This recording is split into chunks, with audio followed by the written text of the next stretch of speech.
Magandang araw po sa inyong lahat. Ngayon po ay Disyembre 29 at ngayon po ay araw ng botohan para ratipikahan ang Bicameral Conference Committee report ukol sa 2026 budget. At bagaman ako po ay nasa malayong lugar, akin pa rin pong tutugunan ang aking katungkulan para makaboto dito sa Bicameral Conference Committee report. At kani-kanina lang ako ay nagpadala ng sulat sa ating Speaker Boji D para irehistro ang aking boto na no dito sa Bicameral Conference Committee report. At ito ang aking mga dahilan sa pagboto ng no. Unang-una, nandyan pa rin po at nadagdagan pa ang unprogrammed appropriations sa halagang tumataginting na 243.4 billion pesos. Alam naman natin na itong unprogrammed appropriations, dito kinuha ang ilang ghost flood control projects nung nakaraang taon. Hindi ko alam kung bakit naipilit pa rin ito at lumaki pa itong unprogrammed appropriations. Napakarami pa rin bilyong-bilyong infrastruktura sa proposed budget. Pero wala man lang kaakibat na guardrails o safety nets para masiguro na hindi na mangyayari ulit ang mga ghost projects. Sana man lang inayos ang implementasyon, ang magkaroon ng mga safeguards para hindi na maulit ang mga nangyari nung nakaraang 2025 budget. Pangalawa, tinanggal man sa proposed budget ang item na flood control. Ito naman ay pinalitan nila ng farm-to-market roads sa halagang 33 plus billion pesos. Medyo kaduda-duda dahil parang hinanapan mo lang ng kapalit na item ang sunog na flood control projects at pinalit mo lang ay farm-to-market roads. Hindi natin masiguro kung talagang kailangan ba talaga ito at kailangan bang ganito kalaki ang farm-to-market roads.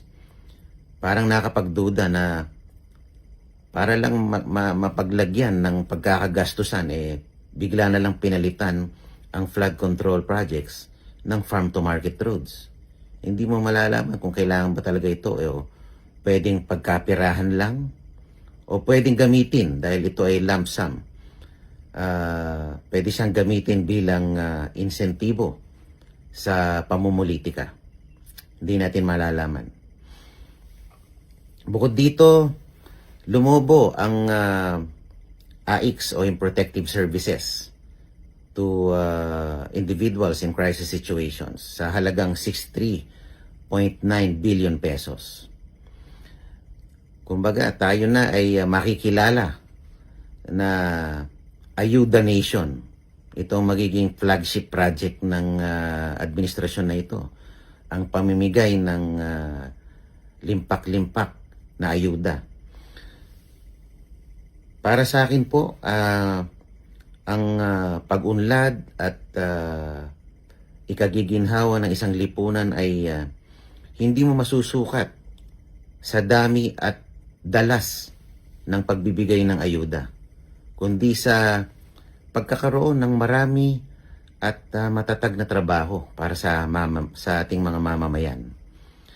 Dahil kung matatag ang hanap buhay ng ating mamamayan, hindi nila kailangan maya-maya umasa sa mga ayuda. So dapat ito sana ang pagtuunan ng ating pamahalaan, ang jobs generation, capacity building para sa ating mamamayan para makatayo sa sariling mga paa.